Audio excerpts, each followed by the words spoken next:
Hi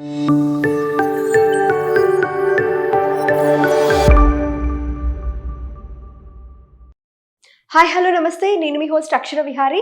ఈరోజు మనతో పాటు స్టూడియోలో మ్యూచువల్ ఫండ్ ఎక్స్పర్ట్ అలాగే ఫినాన్షియల్ గ్రోత్ అడ్వైజర్ వెల్తి చక్రధర్ గారు ఉన్నారు. ఆయనతో పాటు మాట్లాడదాం. Hello sir. హలో అండి. ఎలా ఉన్నారు? బాగున్నాను మేడం. మీరు? బాగున్నారు సార్. మ్యూచువల్ ఫండ్స్లో ఎలాంటి స్ట్రాటజీని మనం ఫాలో అయితే అధిక లాభాలు వస్తాయంటారు? మ్యూచువల్ ఫండ్స్లో చాలామంది ఇప్పుడు చేసిన పొరపాటు ఏంటంటే, రీసెంట్గా కూడా మన కామెంట్స్లో కొంతమంది పెట్టారు, మేము ఎవ్రీ మంత్ 10,000 రూపీస్ ఒక 6 ఫండ్స్లో వేస్తున్నాము, వాటి చూసి చెప్పండి బాగున్నాయా లేవా అంటున్నారు. సో అలా చూస్తే నాకు అర్థమైంది ఏంటంటే, వాళ్ళు ఎవరు ప్రాపర్గా చేయట్లేదు. యాక్చువల్గా ఏంటంటే ప్రాపర్ డైవర్సిఫికేషన్ లేదు. అలాగే వాళ్ళు తీసుకున్న ఫండ్స్ కూడా అది ఎలా తీసుకున్నారో మరి మనకు తెలియదు. ఎందుకంటే కొంతమంది అడ్వైజర్స్ చెప్పండొచ్చు, లేదా బ్యాంకులో వెళ్తే బ్యాంక్ వాళ్ళు చెప్పండొచ్చు. కాకపోతే ఆ ఫండ్స్ కూడా ఇది నాన్ పర్ఫార్మింగ్ ఫండ్స్ అంటారు వాటిని. మనం చూడండి, ఫండ్ హౌసెస్లో ఉన్నవి ఇండియాలో 44 ఫండ్ హౌసెస్ ఉన్నాయి. ఒకటి కాదు, 2 కాదు. సో ఉన్న 44 ఫండ్ హౌసెస్లో ప్రతి ఒక్క ఫండ్ హౌస్లో కూడా 20 ఫండ్స్ ఉంటాయి. తీసుకుంటే దగ్గర 100 ఫండ్స్ ఇండియాలో ఉన్నాయి. సో ఆ 100 ఫండ్స్లో కూడా ఏవి బెస్ట్ అని చెప్పడం అయితే కొంచెం కష్టమైన పనే, అది ఎవరు చెప్పలేరు. కాబట్టి ఏంటంటే మనం తీసుకునే జాగ్రత్తలు కొన్ని ఉన్నాయి. మనం చూడండి, ఒక పోర్ట్ఫోలియో డిజైన్ అంటారు దాన్ని. ఏంటంటే ఒక పోర్ట్ఫోలియో మనం ఎలా డిజైన్ చేసుకోవాలి. సో ఇందులో ఏంటంటే 2 వెరైటీస్ ఉన్నాయండి. ఒక పోర్ట్ఫోలియో ఎలా డిజైన్ చేసుకోవాలంటే, ఫస్ట్ వెరైటీ ఏంటంటే ఒక మంచి లార్జ్ అండ్ మిడ్ క్యాప్ తీసుకోవాలి. తర్వాత ఒక మిడ్ క్యాప్ ఉండాలి, ఒక స్మాల్ క్యాప్ ఉండాలి, ఒక మల్టీ క్యాప్ అనేది ఉండాలి. మల్టీ క్యాప్ కానీ ఫ్లెక్సీ క్యాప్ కానీ. ఒక కాంట్రా ఫండ్ అంటారండి. కాంట్రా ఫండ్ అంటే ఏంటంటే, చాలా మంది తెలియదు కాంట్రా ఫండ్ గురించి. మిడ్ క్యాప్ స్మాల్ క్యాప్ అందరూ తెలుసు కానీ కాంట్రా ఫండ్ అంటే ఏంటంటే, సపోజ్ ఒక 2 కంపెనీలు ఉన్నాయి, టీసీఎస్ ఉంది, ఇన్ఫోసిస్ ఉంది. సో అందరూ టీసీఎస్ షేర్లు కొంటున్నారు.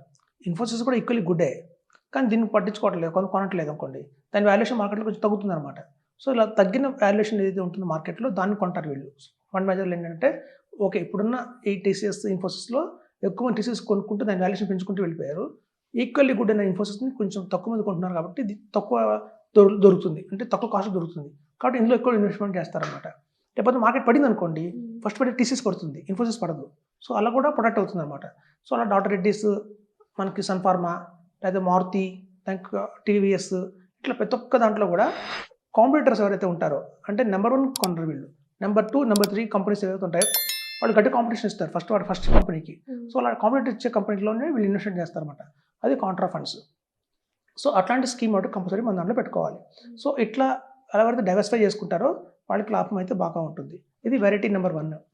సెకండ్ వెరైటీ ఏంటంటే, ఇట్లా మనకి ఏంటంటే చూడండి, ఇట్లా మనకి ఒక స్మాల్ క్యాప్ మిడ్ క్యాప్ అన్నీ వద్దు, ఏదన్నా సెక్టర్ వెళ్దాం అనుకుంటారు కొంతమంది. ఇప్పుడు చూడండి, బ్యాంకింగ్ సెక్టర్ చాలా బాగుంది ఇండియాలో బ్యాంకింగ్ సెక్టర్ అనేది ఎవర్ గ్రీన్. ఇవాళ కాకపోతే రేపు ఎల్లుండి అసలు ప్రతి వాళ్ళకి లోన్లు కావాలి, హోమ్ లోన్లు కావాలి, వెహికల్ లోన్లు కావాలి. సో ఒక ఫైనాన్షియల్ సెక్టర్ ఏదైతే ఉందో, ఫైనాన్షియల్ సెక్టర్ అండ్ బ్యాంకింగ్ అనేది స్ట్రాంగ్, ఇండియాలో మంచి స్ట్రాంగ్ కంపెనీ.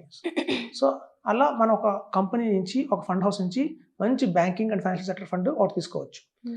హెల్త్ కేర్ మనకు తెలిసిందే, ఇవాళ రేపు ఎలా వస్తున్నాయంటే, ఈ డయాబెటిక్ కావచ్చు, హైపర్ టెన్షన్ కావచ్చు, ఇవన్నీ మనకి క్యాన్సర్ కావచ్చు, ఇట్లాంటివి బాగా దీర్ఘకాలికమైన రోగాలు చాలా ఉన్నాయి. సో వాటికి సంబంధించిన హెల్త్ కేర్ సంబంధించిన ఫార్మా కంపెనీల నుంచి సంబంధించిన ఒక మంచి ఫండ్ మనం సెలెక్ట్ చేసుకోవచ్చు. సో అది మన ఒక బ్యాంకింగ్ నుంచి ఒక ఫండ్, అలాగే ఫార్మా నుంచి ఒక ఫండ్. ఇప్పుడు గ్రీన్ ఎనర్జీ అనే కొత్తగా కాన్సెప్ట్ వచ్చింది. అంటే ఇప్పుడు ఎకో ఫ్రెండ్లీ అవుతున్నాయి. అంటే చాలామంది గవర్నమెంట్ కూడా ఈ పొల్యూషన్ని కంట్రోల్ చేయాలి, ఏదైనా గ్రీన్ని పెంచాలి అంటే బ్యాటరీ సిస్టమ్, బ్యాటరీ కార్స్ అని అట్లా వస్తున్నాయి. సో అట్లాంటి ఎనర్జీ బేస్డ్ సోలార్, ఇప్పుడు చాలామంది సోలార్ పవర్ వాడుతున్నారు. సో అట్లాంటి సంబంధించిన కంపెనీస్లో కూడా మనం ఇన్వెస్ట్మెంట్ చేయొచ్చు. అదొక ఫండ్ తీసుకోవచ్చు. ఇంకోటి చూడండి, కేవలం ఇండియాలోనే కాకుండా ఇప్పుడు అమెరికాలో కూడా చాలా మంచి రిటర్న్స్ వచ్చే అవకాశం ఉంది. ఇప్పుడు చూస్తే మన మైక్రోసాఫ్ట్ కానివ్వండి, వరాకిల్ కానివ్వండి, ఇవన్నీ కూడా యాపిల్, ఇవన్నీ మనకి నెట్ఫ్లిక్స్, ఇవన్నీ కూడా అమెరికాలో ఉన్న కంపెనీస్. సో వాటిలో కూడా మనం ఇన్వెస్ట్మెంట్ చేస్తే మంచిదే అనుకున్నప్పుడు ఇండో అమెరికా ఫండ్స్ కొన్ని ఉంటాయండి. అలాగే ఇండో జపాన్ కొన్ని ఫండ్స్ ఉంటాయి, ఇండో థైలాండ్ అని కొన్ని ఫండ్స్ ఉంటాయి. సో ఇవన్నీ ఏంటంటే మన ఇండియాలో ఇన్వెస్ట్మెంట్ చేస్తాయి, అట్ ద సేమ్ టైం ఫారెన్లో కూడా కొంత అమౌంట్ అనేది ఇన్వెస్ట్మెంట్ చేస్తుంది. సో అట్లాంటి కేటగిరీ. సో ఎవరైతే ఇట్లా large cap, mid cap, small cap తీసుకోకుండా కేవలం ఫైనాన్షియల్ సంబంధించిన ఒక స్టాక్, హెల్త్ కేర్ సంబంధించిన ఒక స్టాక్, ఒక ఫండ్, అలాగే మనం అనుకున్న ఫారెన్ ఇన్వెస్ట్మెంట్ చేసేది ఒక ఫండ్, ఈటీఎఫ్స్ కానీ ఇండెక్స్ ఫండ్స్ కానీ అట్లా ఇలా తీసుకుని అది సెకండ్ వెరైటీ అంటారు. ఎట్లా కూడా మనం కనుక మంచి పోర్ట్ఫోలియో డిజైన్ చేసుకుంటే మనకు అధిక లాభాలు వచ్చే అవకాశం చాలా ఉంటుంది. సో ఎట్లాంటి వెరైటీలో కనుక కాంట్రా ఫండ్ అయితే కంపల్సరీ పెట్టుకోమని నేను రికమెండ్ అయితే స్ట్రాంగ్గా చేస్తాను. సో అది ఎట్లాంటి ఫండ్స్ తీసుకోవాలి అనేది ఏంటంటే, చాలామంది ఏంటంటే ఒక ఫోన్ చేసేసి అడుగుతారు, సార్ నాకు ఒక మంచి ఫండ్స్ చెప్పండి అని. మన దగ్గర అకౌంట్ లేనప్పుడు మనం చెప్పడం చాలా కష్టం అవుతుంది. మీకు అది ఆల్రెడీ మనం ఒకసారి చెప్పుకున్నాం ఒక వీడియోలో. ఇప్పుడు మనం సపోజ్ ఒక అపోలో హాస్పిటల్‌లో అడ్మిట్ అయిన తర్వాత మనం అపోలో డాక్టర్‌ని అడగాలి. నెక్స్ట్ ఏ మందు వాడాలి ఏంటని. చేరిందేమో అపోలో హాస్పిటల్‌లో. యశోద హాస్పిటల్ డాక్టర్ ఫోన్ చేసి అడిగితే మనం చెప్పలేడు కదా! ఆయన కూడా యశోద హాస్పిటల్‌లో ఉంటాడు. ఏం ట్రీట్మెంట్ జరుగుతుందో తెలీదు. గైడ్ చేయండి అంటే గైడ్ చేయలేము. సో, కాబట్టి ఎవరైతే మీరు ఎక్కడైతే అకౌంట్ ఓపెన్ చేశారో అక్కడున్న అడ్వైజర్‌ని సంప్రదించండి. అలా కాదు మనం పర్టిక్యులర్‌గా మాకు నచ్చారు మీరు. మీకు ఆల్రెడీ మంచి అనుభవం ఉంది. ఒక 20 ఏళ్ల ఎక్స్‌పీరియన్స్ ఇందులో ఉంది. మేము మీ ద్వారానే వెళ్తాము అనుకున్నప్పుడు మన దగ్గర అకౌంట్ ఓపెన్ చేస్తే మనకి ఈజీగా తెలుస్తుంది. ఓకే. ఈ టైంలో ఈ ఫండ్ బాగుంది. లేదా నెక్స్ట్ 2 ఇయర్స్ తర్వాత ఫండ్ మార్చాలా లేదా అని డెసిషన్ మనం తీసుకోగలుగుతాం కాబట్టి మన దగ్గర ఉంటేనే మనం హ్యాజీగా వాళ్ళకి సర్వీస్ చేయగలుగుతాం. కరెక్ట్. తద్వారా మనకేంటంటే వాళ్ళకి కోర్టిసోల్ అయ్యే అవకాశం చాలా ఉంటుంది. ఓకే. సో, మనం చెప్పేది ఏంటంటే వ్యూవర్స్‌కి మనం ఎక్కడో ఇన్వెస్ట్‌మెంట్స్ చేసి, ఎక్కడో బ్యాంక్స్‌లోనో ఎక్కడనో పెట్టి సలహా మేరకు మనం ఫోన్ చేస్తే మాత్రం గైడ్ చేయలేం. ఎందుకంటే దానికి మన కమాండ్ ఉండదు. మనకి కమాండ్ లేని చోట మనం ఏం చేయలేం. కరెక్ట్. ఇప్పుడు చూడండి మన కిచెన్‌లో ఉన్నప్పుడు మన కిచెన్‌లోనే ఉంటే ఈజీగా ఉంటుంది. ఎక్కడో మన ఉంటారు. మన ఎక్స్‌పర్ట్స్ మనం ఎక్కడో ఉన్నాం. వాళ్ళు ఎక్కడో కిచెన్‌లో ఎక్కడో ఉన్నారు. సాల్ట్ ఎక్కడో తెలీదు వాళ్ళకి. ఎంత సాల్ట్ ఎయ్యాలో మనం చూడం కదా! చెప్తాం ఓ చెంచా ఎయ్యండి అంటాం. ఓ చెంచా అంటే పెద్ద చెంచానా? చిన్న చెంచానా? ఒక గరిటె అని తెలీదు. కాబట్టి మొత్తం నాశనం అవుతుంది. కాబట్టి ఏంటంటే మనం చూడకుండా మనం చెప్పలేము.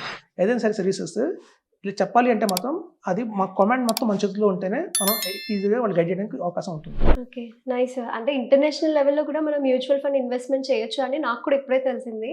అండ్ చేయొచ్చండి. ఈ ప్లాన్ కూడా బాగుంది. యాహ్! థాంక్స్ అండి.